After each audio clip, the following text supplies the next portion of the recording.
Hey, this is Corduroy Brown, and this is my near-death experience story.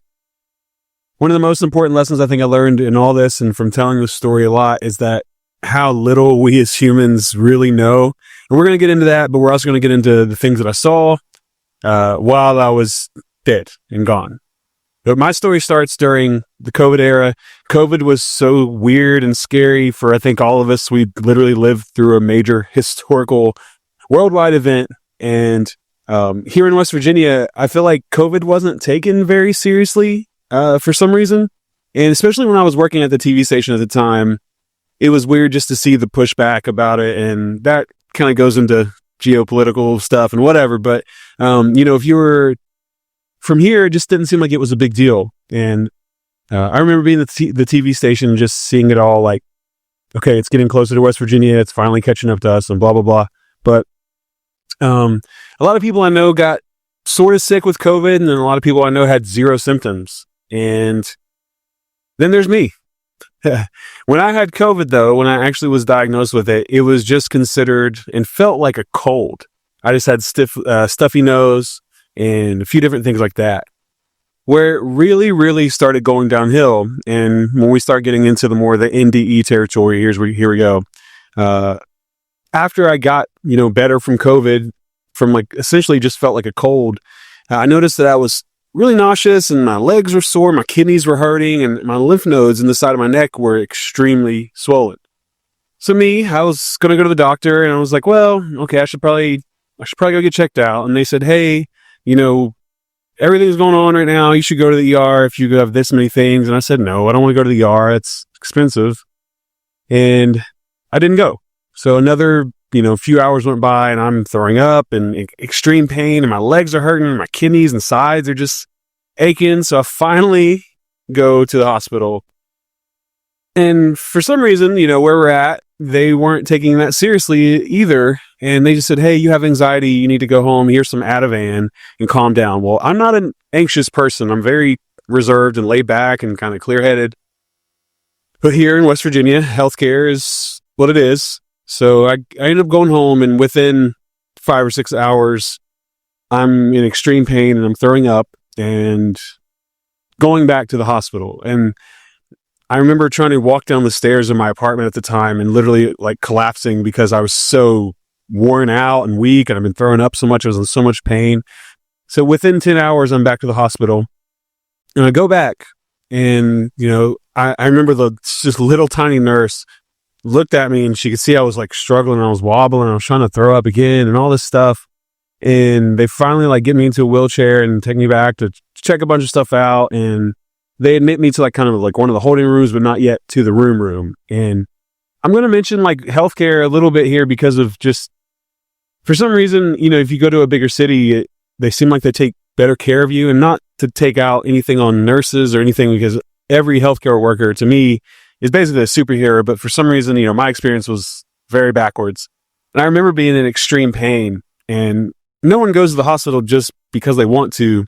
And, they were saying, no, they can't give me this, and no, they can't give me this. And at some point I was literally yelling for nurses. I was in that much pain to have some help, some relief. And I don't like taking medicine. I don't like to take, anything like that at all. But I was in the amount of pain where I needed something. And finally, someone who knew me from music or from school or whatever, said, hey guys, he's not in here for drugs. Because, Huntington and West Virginia especially has a pretty bad reputation for people, overdosing and needing drugs and wanting that. And that's a shame, but regardless of that, eventually some guy said, hey, he's not in here just because he wants drugs, guys, come on.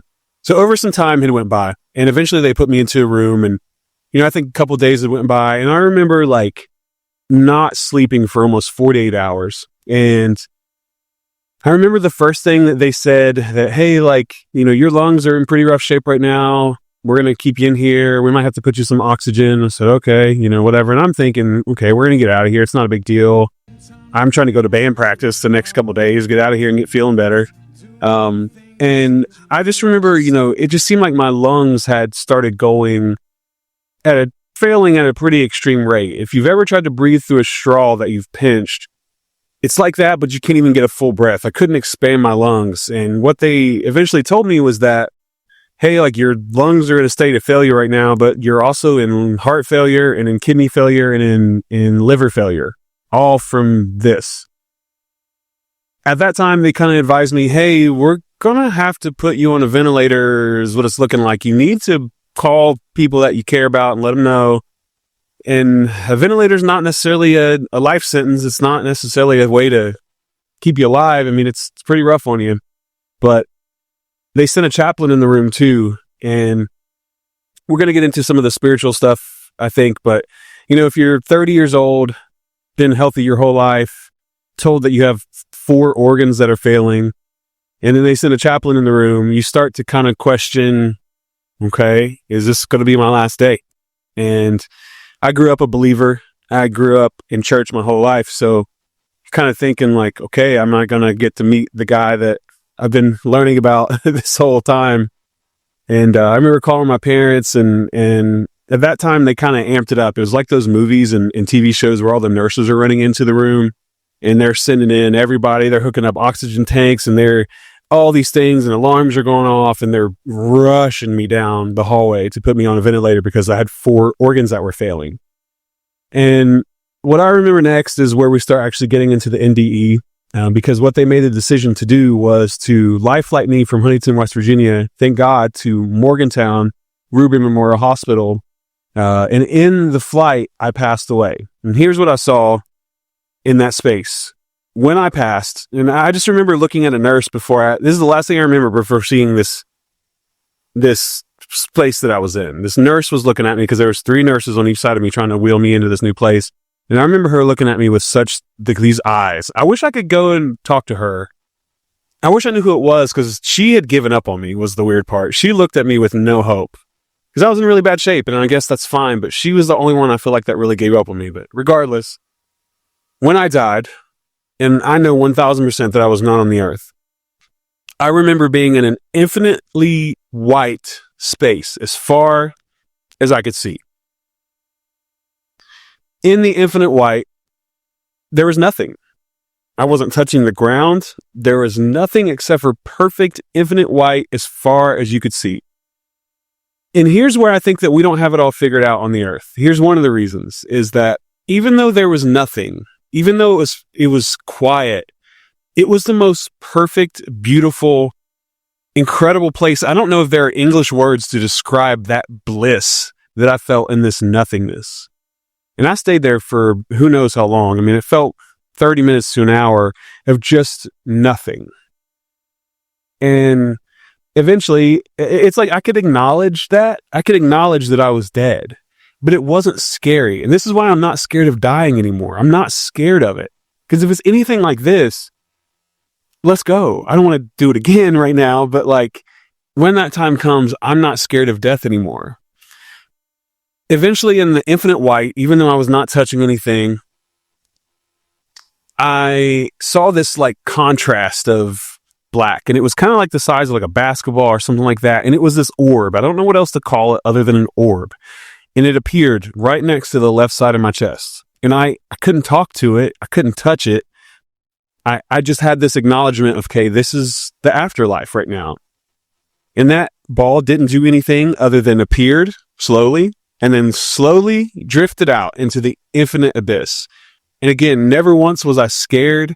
Never once did I fear. Never once did I have anything except for this perfect harmony with my soul in wherever I was. Then you get snapped back to earth. And you want to talk about a crash landing. The way that I went from infinite peace and bliss was jarring. It was a plane wreck. It just felt violent, and you kind of just come to of all these things and hook up to all these machines, and you realize I wasn't on the earth just now. And I didn't believe it for the longest time, but then the more I thought about it, just the way that I could tell that I was on the earth, because how much peace there was wherever I was. Maybe I was right on the edge of heaven or whatever. I saw the edge of heaven, I think. I'm not sure. Who knows? But then to come back to all the earth and all the hospitals and the alarms and nurses was just jarring and painful, and again, like a plane wreck.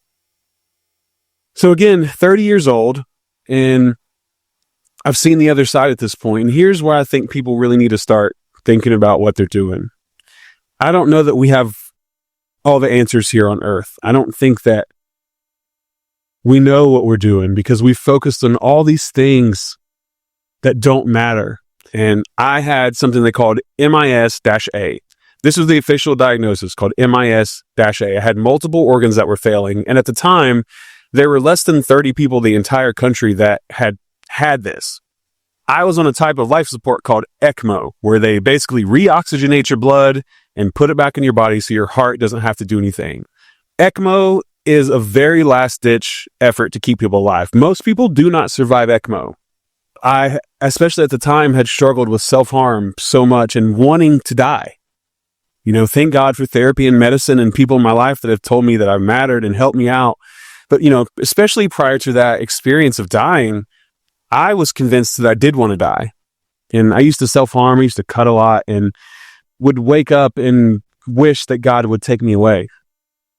But God apparently has an interesting sense of humor because he says, I'm going to take you this close and show you don't want that. Even though there's so much more somewhere else, there's still work to do on the earth. But I don't know if humans have a purpose other than just to exist and live. And I just don't know why we spend so much time being so upset about either things we can't control or the opposite of that, trying to control other things and other people, that when we have this one single life to live. And that's what I do, is encourage people through my music and speaking like this, is we're going to meet our deathbed one day. And never once did I brag about, oh man, I worked 80 hours overtime in 2021, or I got a, new Mustang, or whatever. I didn't care about, when you're on your deathbed, you're not going to care about the things that you have. You're not going to care about like possessions and stuff like that. You're only going to want more time with the people and the place or whoever that you care about. And time, interestingly enough, is the only thing that you can't get more of. So if you're listening to this, please use your time on the earth. Even though I think there's something beautiful out there, we get this single one life. I don't ever want to go on my deathbed again and have the amount of regret that I felt in that moment. Because regret is a small word, but it weighed so much in that time. I realized how much time I spent on the earth prior to dying, mad at somebody or focused on a breakup even, or putting my energy into things that just didn't deserve my time. Through my music, I get to share this story a lot. And we have a song called Medicine that talks about, medicine and machines were the only thing keeping my body alive. And I'm here. They actually did a journal study up in the medical journal, I guess in Boston, about it, because I'm not supposed to be alive. Maybe the reason I'm alive is to tell you guys, please use your time. Don't wait to go to that infinite white space to say, okay, now I got to start living, because we have right now. As beautiful as it was, I'm not ready to go back yet, but I'm interested to see like what else is out there. Like when we die, what's going to happen? I don't know. I mean, if it was anything like that, I'm not scared of it anymore. I think in all this, I've learned to not be scared of death. And I've also just learned to live life with a little urgency. Like, it's okay to want things. It's okay to want to do things. But I guess I've learned to like kind of distill my intentions. Again, I don't know if we have a main purpose on the earth other than to live and exist, but I do know something else is out there. I didn't get too far in my journey when I died, but I'm here to tell you there is something else out there. After being in the hospital, I mean, you can't help but not live every single breath with a purpose again. And I have to remind myself, even to this day, that, hey, dude, okay, they cut you off in traffic, or hey, dude, yeah, that person was really rude to you, or hey, this happened, hey, this. All that is so insignificant. Focus on the things that, all that is just so insignificant in the grand scheme. Again, once we're on our deathbeds, we're never going to wish that we worked more hours at our job. We're never going to wish that we had more money. We're never going to wish for things that are so temporary. We're going to wish that we had something that is timeless, which is time. I mean, we literally can't get back more time. So live your life. This is the only thing we can do. we're not for sure. I'm not even for sure what's out there. I know there's something, but I don't know. Life is just so short and fragile that it can be taken away at any time, and we act like we have time to be upset about the smallest things that are so insignificant. So a lot of people ask like about our music, and I make feel good music that's like kind of similar to the 90s and 2000s. Think like Counting Crows or Switchfoot, Paramore, Foo Fighters. And a lot of the times we get to speak about our music out in public and what it means. And we write songs about like self-worth and the mental health, and just kind of what I went through as well kind of pops out in all of that. If you get a minute, go check out Corduroy Brown. I know it'll be linked in the description of this. And I would love to answer any questions that you guys have. The near-death experience I know was short in the grand scheme of all this, but again, there was an endless nothing that felt beautiful and peaceful. So if you have any questions, I'd love to hear them in the comments. And thank you guys for watching my near-death experience story.